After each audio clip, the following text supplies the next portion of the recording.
Hey guys, what's up? Welcome to another episode of Initial DIY Mods. Today we're going to be working on, obviously, the Genesis, because the Mini's fucked, if you remember from last time. So basically what I had to do, I got some Comedic Head Gaskets, and they suck. So they fucking leaked everywhere. So I threw those in the bin.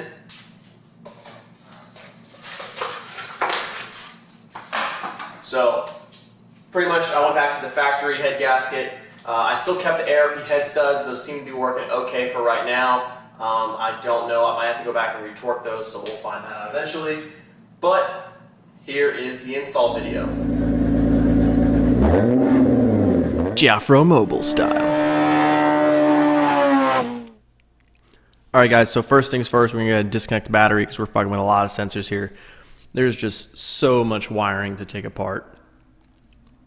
So this, taking out this wiring harness, a lot of these little sensors in the front here. Undoing our spark plug connectors. Disconnecting our fuel pump, then we're going to our fuel rail. We're taking out our injector, or our mounts for the fuel rail, which have the injectors on it. There's 3 bolts on each rail. And then we've got two 17 millimeters on the fuel rail that from the high pressure fuel pump over to the fuel rail. So just pop that out.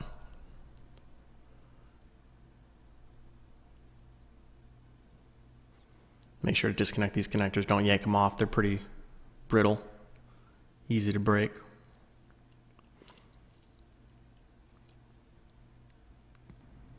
Make sure you disconnect all those connectors down there too. So obviously just pulling off our intake pipe. We got to pull out the whole turbo housing. Take off our coolant reservoir, always to take off our fan. Try and clear up some room there. These freaking V-bands, man, they are a pain in the ass to get on, but once they seal, they do pretty well. Now my return oil line always seizes on there. I don't know why that is.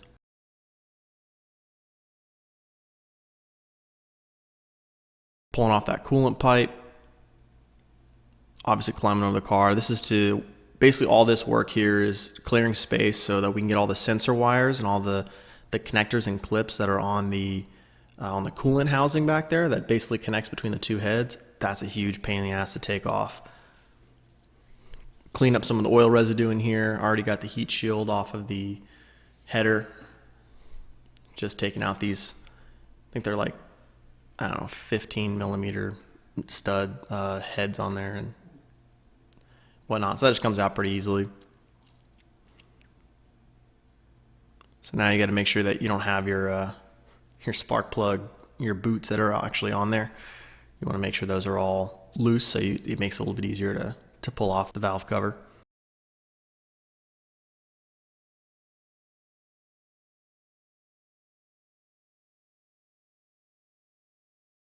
So now we can finally separate the valve cover. Now I forgot to take off this little seal around one of the sensors up top.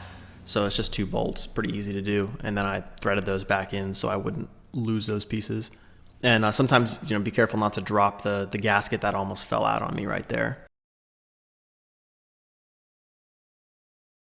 Radiator, super simple to take out. Now this one is kind of a bit of a bitch. It's a 200, I think the builder put it at 300 foot-pounds. So I had to use a big ass pipe, but basically just crack that off. It's usually factory is about 200 foot-pounds. Pull out this O2 filter housing. And remember that these are also, this is really light torque on here. That's 15 foot-pounds max. We got to take off these 4 front bolts on our oil pan. That'll allow us to take the timing cover off as well. Also got to take out our dipstick naturally. Tensioner. Make sure we got everything clear here.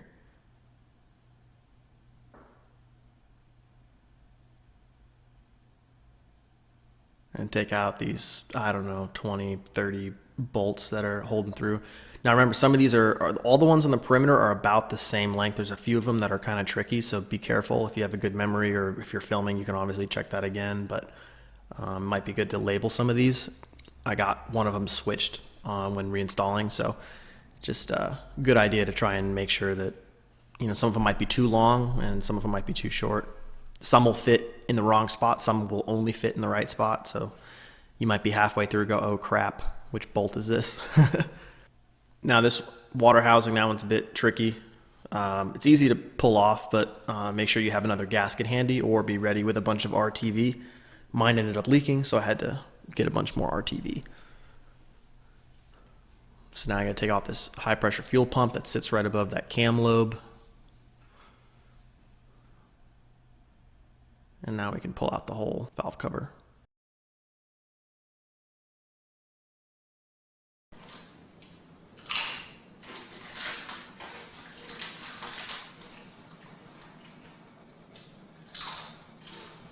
And back to work. So now we've got all these little tiny screws we need to make sure that we don't forget. Some of them are pretty tricky, so definitely make sure you check a few times if things aren't given.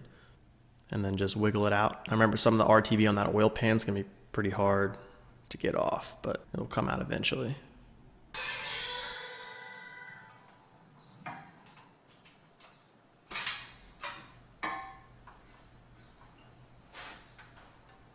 Get your thunder, buddy.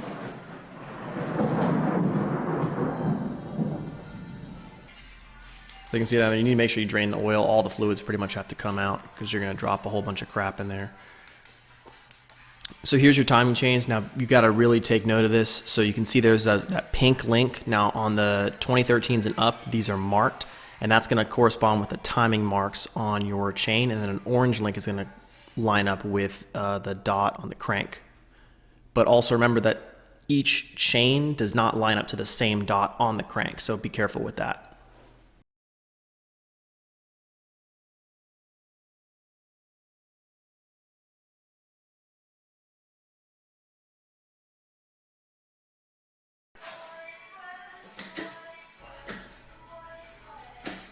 Now the head probably weighs, I don't know, I'm just guessing like 50 pounds, 40 pounds, something like that. So not ridiculously heavy, but it's a bit heavy when you're trying to climb over the front bumper. Get this piece of shit out of here. All right, now we got to clean up this head. Now, I definitely use a lot of paper towels on this, getting all the fluids out and some compressed air to get all of the little pockets out. I went back and sprayed it all with some brake clean, and then went again a few times with paper towels and cleaners. Now, on the heads, I use Simple Green to try and get all the oil and everything out of there to clean that surface up. Now I'm using motor oil for my lube here because I didn't have any special ARP lube. Should work fine. Just make sure that, it probably takes a little bit more torque to overcome that friction. So make sure you pick something that's going to be right. Now in this car, the spec that we found was 30, 60, 90 on the torque, but we had a little bit of issues with a few people, and we're not sure if that had to do with the head gasket not being compressed enough or certain issues with ARPs having to be retorqued. So there's a lot of mystery on what to do, but we basically did 30, 60. I went 95 on that final round of torque. Now try to put your cams back on the exact same turn, on that same angle that you took them out at. But remember, of course, obviously those valves are going to be putting a lot of spring pressure on those, so they won't be able to go in the exact same position. But as close as possible is going to make lining up the timing marks a lot easier.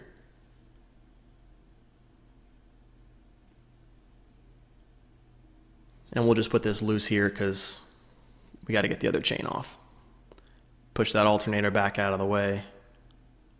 Make it a little bit easier to get the heads off. Can't remember what this Allen key was. I think it was like 4.5 or 5 millimeters, something like that.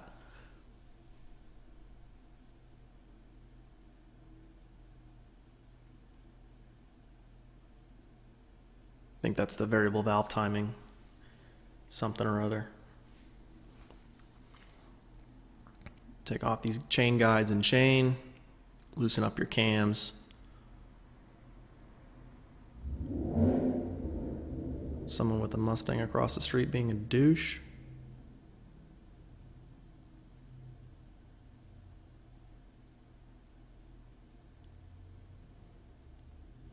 I forgot to take off this tension guide here, which kept the head on.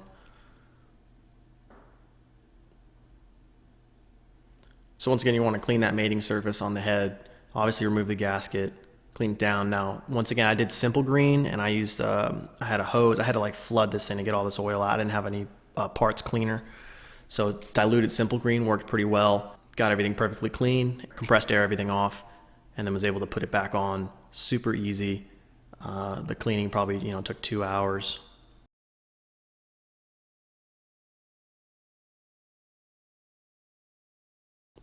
Once again, lubing up the bolts and the threads and putting it on, and then we're going to go ahead and torque it down. Now remember, it's obviously the crisscross pattern. Going 30 pounds here. A little bit of Zach Brown band. Crank it up to 60 foot-pounds.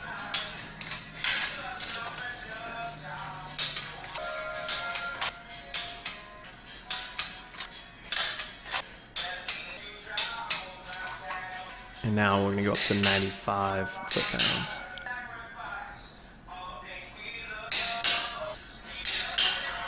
Make sure you hit this in a smooth, sweeping fashion. If you stop, that static friction is actually going to trigger the torque wrench prematurely, and you won't get an accurate reading on it. So pull that thing nice and smooth. Put your cams back as best you can to hit that original mark. Tighten everything down. I actually went ahead and put a little bit of oil on the cam bearings and on the valves, so that got a little premature lubing going on. Clean up any remaining oil and coolant. Put that coolant pipe back on. Put that freaking, that thing in the back. That coolant pipe that connects the heads, that thing's a bitch. And now really it's just super simple. It's just putting everything back together and really going the same way, making any changes that you want to make, whether it's wiring or locations or whatnot.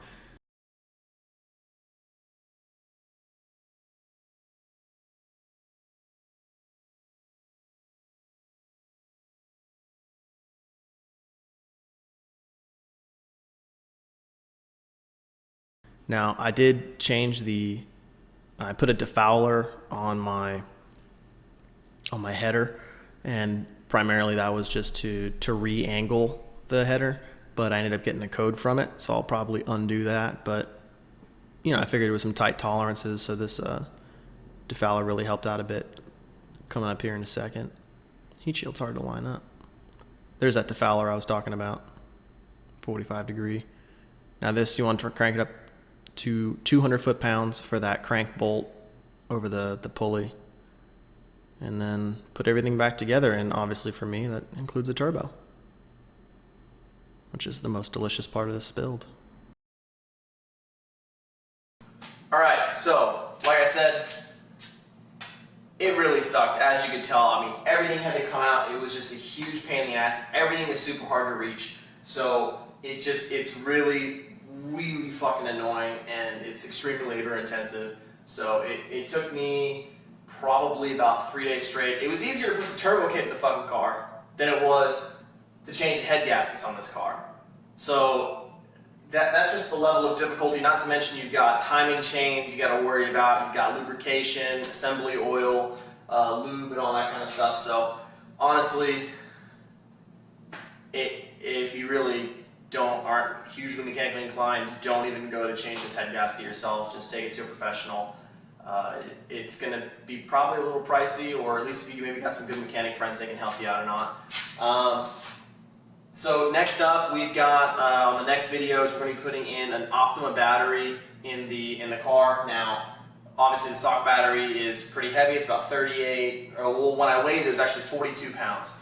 So the Optima battery I have is 28 pounds. More details on that coming in the next video.